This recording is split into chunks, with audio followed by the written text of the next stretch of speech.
She jumped out of the shed and hit her head on the way out. And in the process of that, she has made a huge laceration from her ear to her eye.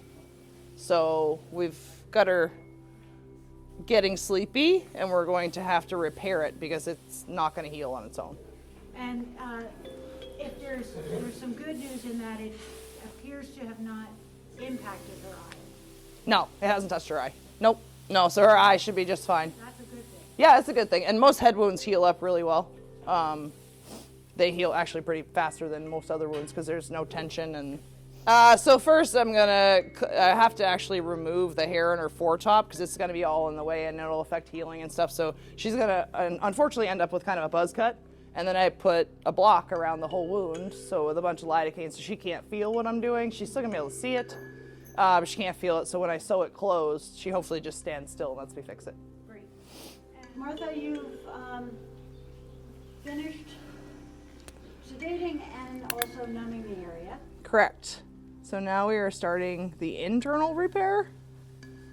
So she split this very deeply. So I'm repairing the inside first. So you have to sew stuff closed from the inside out, so it heals correctly. So we're starting to repair the inside of this first, and then we repair the outside. Very obvious observation, but clearly she feels nothing because she's not even moving. Yes. Yeah. So that means that the blocking agent that I put in and the sedation that she has is working. Yes. But what is your sense of her prognosis in terms of healing and scarring? She will definitely have a scar, but fortunately for her, head wounds, almost said leg wounds, head wounds heal up very well. They have a lot of vascularity, they have a lot of blood flow to them, and there's not a ton of tissues to heal. So they tend to heal quite quickly, and they heal usually without complication. Obviously, we're going to put her on some antibiotics, considering the extent of this. But head wounds heal up.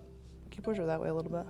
Head wounds heal up much better than legs and other parts of the body. Oh, we're snoring now. Gina, how you holding up? I'm great.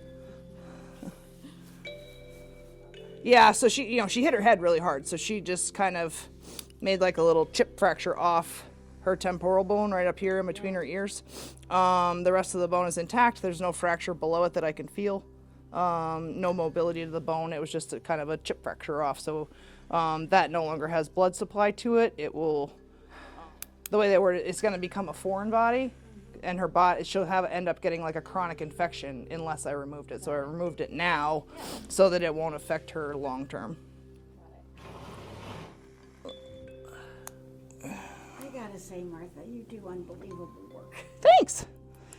This is actually, it sounds weird, but this is what I really enjoy laceration repair, especially when they're kind of puzzles. We'll keep that in mind. I have a lot of I have a very meticulous and patient nature, so it taking 4 hours to fix something, it's okay with me as long as I have enough sedation to make the patient compliant about it. This edge right here was really rough, where it ripped pretty much, so I cut it. So I just cut skin off to try to, so I have a straight edge. Yep, because that'll heal better. So I want it to be covered with, like, the spray will allow it to be covered for 3 or 4 days, and they don't even have to touch it. They're just going to give her antibiotics and some anti-inflammatories, and honestly just check it, and if they question anything, send me a picture, and honestly leave it alone. And so that if there's any fluid in here left, it will drain to the most gravity-fed place and drain out. And unfortunately, it's right over her eye, but... So they'll keep an eye on... Yep. No pun intended. They'll keep an eye on her eye. But that drainage is... You want that to happen. Yeah, because if all that fluid can't come out of the wound will fill with fluid and create more pressure, create infection, and can actually cause dehiscence. And dehiscence means that my whole suture line that I've just spent 2 hours putting in her head rips out. Got it.